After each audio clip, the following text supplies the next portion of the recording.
96,8 Perkasa FM, nyalakan energi maju. Peluang bisnis 2021 di Tulung Agung. Kita lanjutkan kawan, kali ini saya ke Mas Yanuri, konsultan bisnis dari Tulung Agung. Mas Yayan, Yap. masih oke ya? Oke, siap.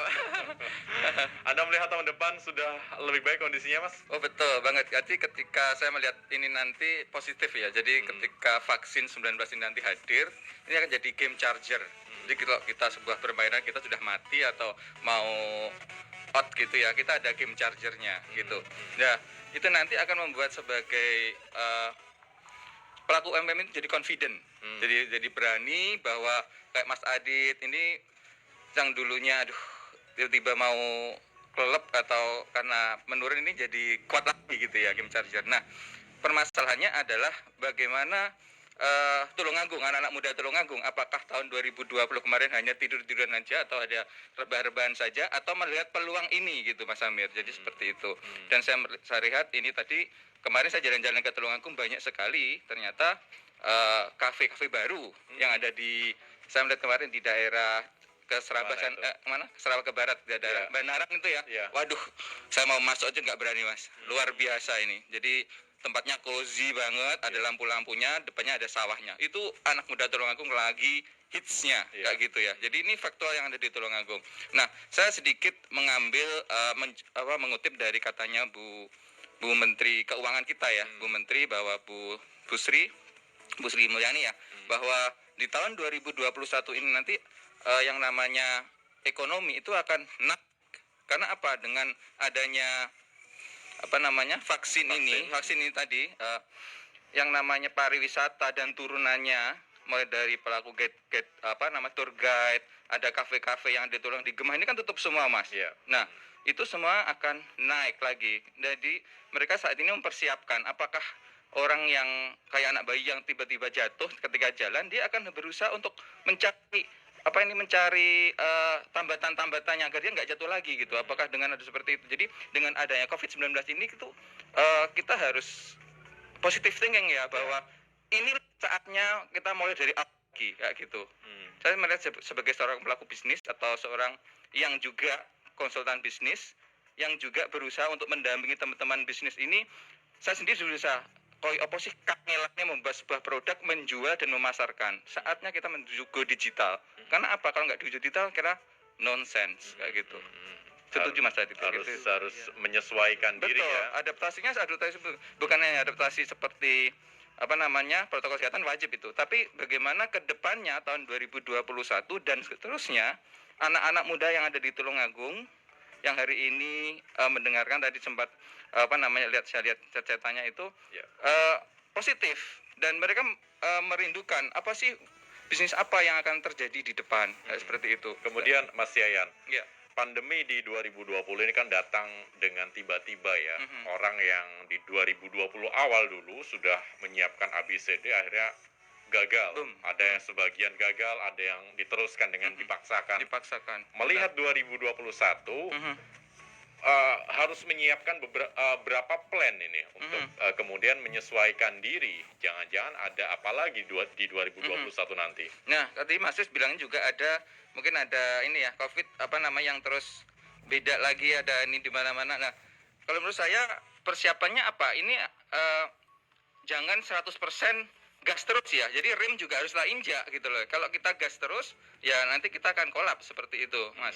Jadi seperti yang saya setuju dengan Mas Yus tadi bilang bahwa gas perlu, tapi juga ada rem juga. Jadi anak muda di Tulungagung khususnya itu saatnya untuk membuka diri bahwa di depan sana banyak kesempatan khususnya di pelaku UMKM ya. Jadi mereka rata-rata bisa memproduksi barang tapi tidak bisa memasarkan. Inilah kesempatan Anda bisa menjadi seorang influencer, contohnya bisa menjadi seorang yang bisa memanage dari akun sosial medianya kayak gitu. Kemarin saya ketika datang ke Bravo, saya sebut Bravo, ada sebuah kegiatan selama 30 hari di Bravo yang di Village Bravo itu, pelaku UMKM itu bilang bahwa aku iso buat produk tapi tidak bisa memasarkan. Nah, inilah kesempatan anak-anak muda yang ada di Tulungagung, bagaimana peran serta teman-teman ini untuk berkontribusi. taruhlah ketika satu produk ini harganya 10.000, 10% aja masuk ke kamu untuk maintenance sosial media kamu, itu udah luar biasa sekali. Di rumah aja sambil rebahan dan tiduran, tapi fokus untuk kerja juga, kayak itu Mas. Oke, planningnya ini harus bisa A, B, C, D, E. Betul. Banyak ya? Banyak. Belum kalau Z belum lagi gitu Mas. Gitu. Oke. Kalau nanti saya kemarin mendampingi Mas Adit bilangnya kemarin aku nggak akan kuliah Pak Ian. Ternyata tahun depan Mas Adit ini bocorannya udah mau kuliah. Ini nanti jadi mahasiswanya Masis nanti, ke depannya seperti itu. Nah, siap. Baik. Kemudian yang harus disiapkan nih, kalaupun memang di tahun depan mau berbisnis, terutama memang pemuda Tulungagung ini luar biasa potensinya, gairah berbisnisnya juga besar. Apa yang harus disiapkan, Mas Oke. Dayan? Ya, benar. Kalau modal tuh wajib Mas. Modal bukan hanya 100.000, 200 atau jutaan, tapi juga networking. Ketika Anda ini networking, taruhlah Anda menghubungi salah satu usaha, taruhlah Anda dengan cara konsignasi. Jadi produknya dititipin dulu, Anda sebagai seorang yang menjualkan barangnya, itu bisa seperti itu. Modal kepercayaan seperti itu Mas. Jangan anggap segala sesuatu kegiatan atau usaha itu harus dengan modal besar. Tapi enggak. Usaha yang bisnis yang bisa besar itu adalah usaha yang tidak hanya dipikir tapi dilakukan, seperti itu. Jadi saya mengutip dari Bob Sadino ya, bahwa usaha bisnis yang dilakukan itu bukan hanya dipikirkan terus dipikirkan apakah tapi yang benar-benar dilakukan. Saat ini saatnya untuk Anda. Masih ada beberapa hari untuk tahun 2020.